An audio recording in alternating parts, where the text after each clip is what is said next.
Okay, this one's going to be a quickie. Digging another project out to try to get it off the books. This one's going to take a minute because I got to order a few parts. But this is a Tintech Titan 2 or number 416, Tintech 416 amplifier. 416 because it uses a 4cx 1600 tube. Back, I didn't research it, but back about 10 years ago, give or take, didn't research it, the 4cx 1600 tube came out. It was very popular because, made by Svetlana, and when it came out, it was fairly cheap. For a power tube, 1600 watts dissipation, can handle some decent grit and screen current, so it's not delicate like the 8877 or the 4cx 1500 are. So some amplifier manufacturers like Alpha and Tintech and a few more started building amplifiers with this tube, and some of them even made amplifiers that used two of these, some big bad boys. But then the problem was this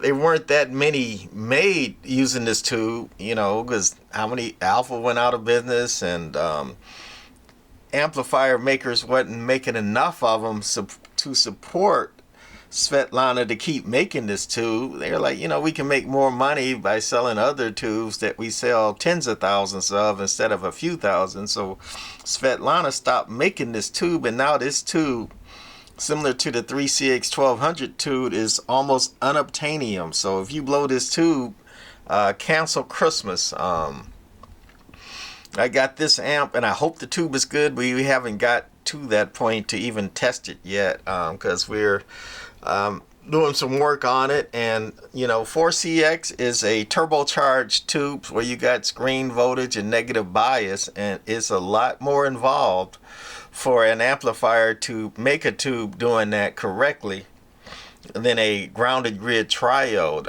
And this is the chamber inside the plenum, and it houses most of the control boards for this amplifier. That's mostly the high voltage on, and the soft start, and your screen board, your bias board, and your metering outputs, time delay, and all that. And then this bottom board is the input board. Interesting that, this high performance expensive amp, it ran $3,000 back in the day, does not have a tuned input. It just uses these two resistor networks to swamp the input, so you have a decent input SWR. So instead of having a tuning network in it, some amplifier builders just use resistors to do that. I guess two reasons. One, it's a lot cheaper and a lot less complex on a multi-band amplifier, instead of having an input network where you got to switch between 80 meters for one input network and 40 meters you got to go to the next, and so on, where you got these resistors that I think these are 470 ohm resistors, and there are 10 of them. So put them in parallel like it is. You got 47 ohm resistance for the input. So your radio's going to like that. It has a good match there. And those are part of the input matching network too. But the main reason I'm doing this video right quick, and this is only going to help people with this particular amplifier. Maybe it'll help somebody else too.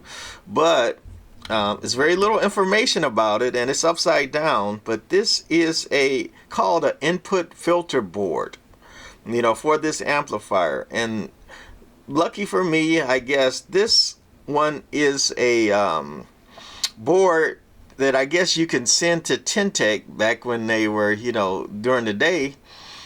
If you could show proof that you are an amateur radio operator, with your ham license, they could send you this board, which enables 10 meter operation. I think on the board I saw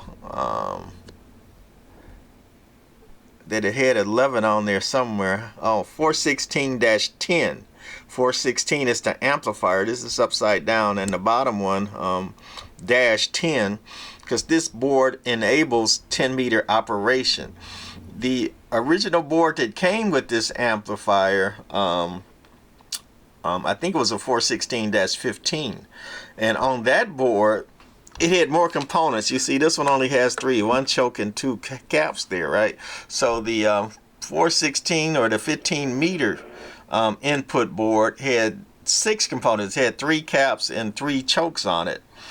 And the reason for the input filter board, the difference is the 15 meter board was a low pass filter.